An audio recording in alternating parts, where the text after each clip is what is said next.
देखो गणेश जी विघ्न करता भी है और विघ्न हरता भी, दोनों है। उनको याद नहीं करोगे तो करते भी है, और याद कर लिया तो हरते भी है।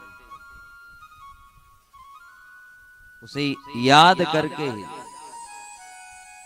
तो भगवान से ये प्रार्थना करना कि प्रभु सांवरिया की अपार कृपा हमारे ऊपर बरसी है, जो हमें सत्संग सुनने का अवसर मिला, और वो भी ऐसे पवित्र दिनों में। ये गणेश चतुर्थी का शुभारंभ हुआ।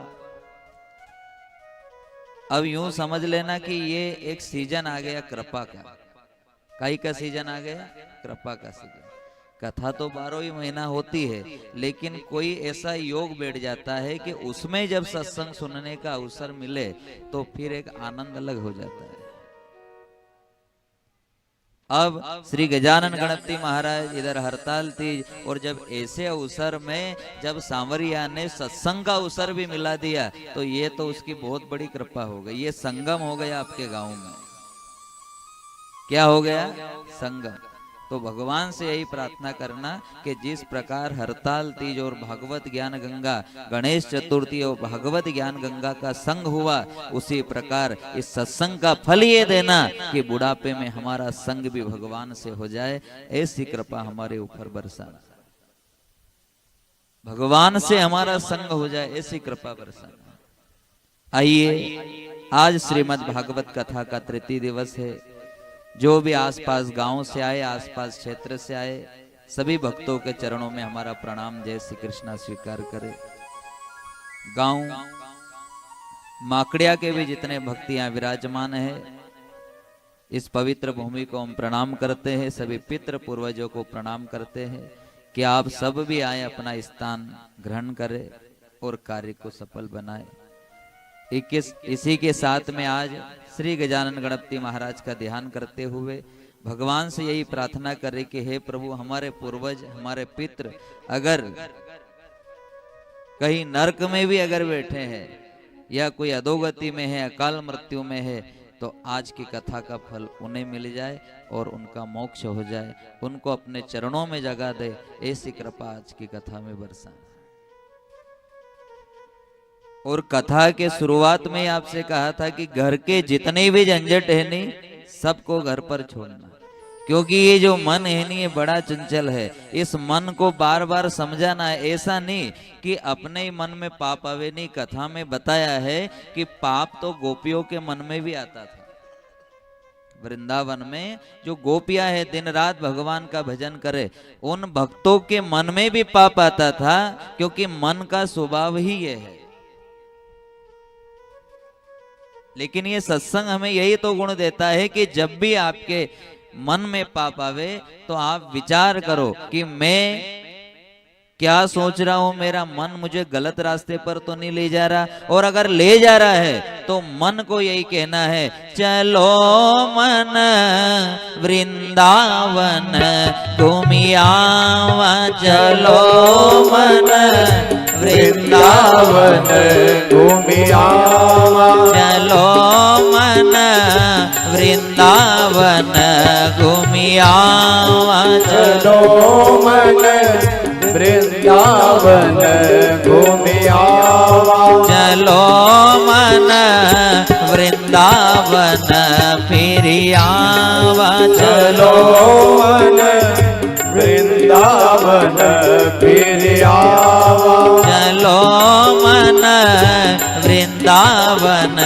फिरियावा, चलो मन वृंदावन फिरियावा, चलो मन वृंदावन घूमियावा, चलो मन, सभी गाइए, वृंदावन घूमियावा। वृंदावन के बाके बिहारी, वृंदावन के बाके बिहारी, वृंदावन के बाके बिहारी, वृंदावन के नाथ निहारे।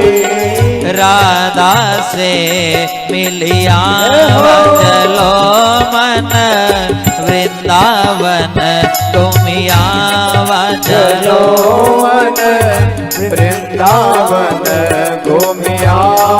चलो मन वृंदावन घूमिया। चलो मन वृंदावन घूमिया। देखो ये जो मन है नहीं अपना, ये बड़ा चंचल है। शास्त्रों में बताया है कि मन जो है ये बेटा है। मन क्या है? मन बेटा है और अपनी जो बुद्धि है नी वो मन की माँ है।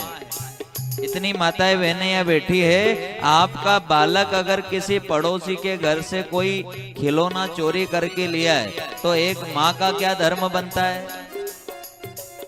माँ बाप का क्या धर्म बनता है? अगर आपका बेटा पड़ोसी के घर से कुछ सामान चुरा के लाया है तो माँ बाप का धर्म ये बनता है कि वो पड़ोसी के घर वापस वो सामान दे के आए, खिलौना दे के आए कि देखो तो मेरा बेटा भी नादान है, छोटा है, समझे नहीं, वो गलती से ले गया। लेकिन अगर माँ बाप यूं कह दे कि नहीं सामान चोरी करके लाया लेकिन अच्छा लाया तो छुपा के रख ले। अब बिगाड़ने में किसका हाथ है? माँ बाप का हाथ। तो मन जो है नहीं ये बेटा है और मन की माँ है बुद्धि। जब भी आपका मन पाप करने को दौड़े तो दिमाग से, बुद्धि से काम लेना चाहिए कि मेरा जो मन है ये कुकर्म करने को जा रहा है, ये गलत सोच रहा है, ये गलत भाव ला रहा है। लेकिन अगर इसको आज अगर मैंने नहीं डांटा तो ये मन एक दिन मुझे नरक में ले जाएगा।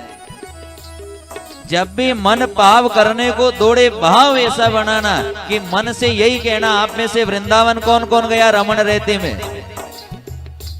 तो भाव ऐसा बनाना कि वृंदावन की रमण रेती में, वृंदावन की रमण रेती में, वृंदावन की रमण रेती में, वृंदावन की रमण रेती में। खूब ही लौट लगावा चलो मन वृंदावन घूमियावा। चलो मन वृंदावन घूमियावा। अरे पोकट में तो बैठो ही मत आप, जब आप फुर्सत में बैठोगे तो मन पाप करने को दौड़ेगा ही सही। फुर्सत में तो बैठना ही नहीं है, कुछ भी काम नहीं है तो भगवान के मंदिर में जाके बैठो, ओम नमः शिवाय, ओम नमो भगवते वासुदेवाय। लेकिन मन से यही कहते रहो चलो मन वृंदावन घूमियावा। चलो मन वृंदावन घूमियावा। अरे गोपियों के मन में भी पाप आता था, लेकिन जब भी पाप आवे मन से एक ही बात बोलती थी कि यमुना जी के दर्शन जाऊं, यमुना जी के दर्शन जाऊं, यमुना जी के दर्शन जाऊं, यमुना जी के दर्शन जाऊं। खूब ही गोता लगावा चलो मन वृंदावन घूमियावा। चलो मन वृंदावन घूमियावा। चलो मन वृंदावन घूमियावा। चलो मन वृंदावन घूमियावा। बोलिए वृंदावन बिहारी लाल की जय।